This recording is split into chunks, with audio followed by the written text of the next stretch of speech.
Today's news on the hour, sponsored by Staples. I'm Linda Kenyon in Washington. CBS News has confirmed the Justice Department is investigating TikTok for possible spying on U.S. citizens, including American journalists.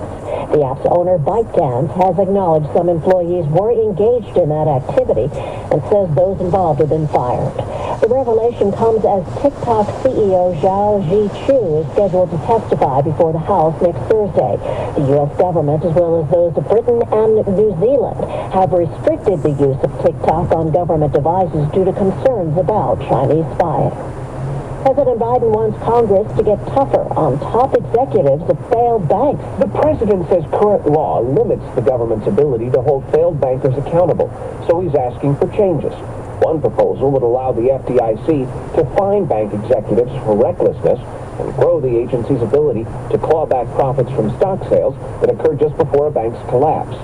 Mr. Biden is also asking Congress to authorize a move to keep failed bankers from working again in the industry. That's CBS's Stephen Portnoy.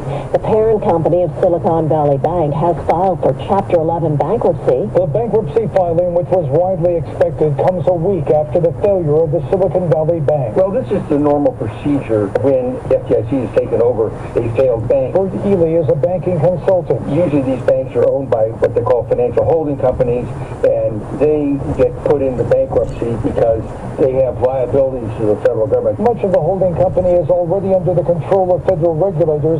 The entire incident has sparked fears of wider problems in the global banking system. Steve Futterman, CBS News. An arrest warrant has been issued for Russian President Putin and another Russian official, European Union Foreign Policy Chief Joseph Borrell. This International Criminal Court issue is just a start in the process of accountability and holding Russia and its leader to account for the crimes and atrocities they are committing in Ukraine. The warrant comes after Russia deported children from Ukraine, then sent them to Russia or other Russian-controlled territories. The other official under warrant is Russia's Commissioner for Children's Rights. House Speaker Kevin McCarthy hosted the traditional Friends of Ireland luncheon at the Capitol on this St. Patrick's Day. Ireland's Prime Minister was there. So was President Biden. Here in Washington, we've always been able to work across the aisle on Irish issues, no matter what our politics have been, no matter what else we agree or disagree on.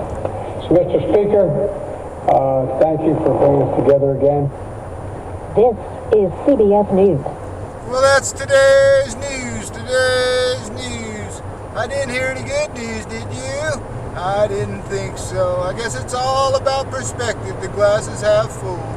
Well, as always, I want to thank you again for coming along with me on these Dash Cam News adventures. You know the drill. Peace, love, and all that hippie jazz. Bye-bye, everybody.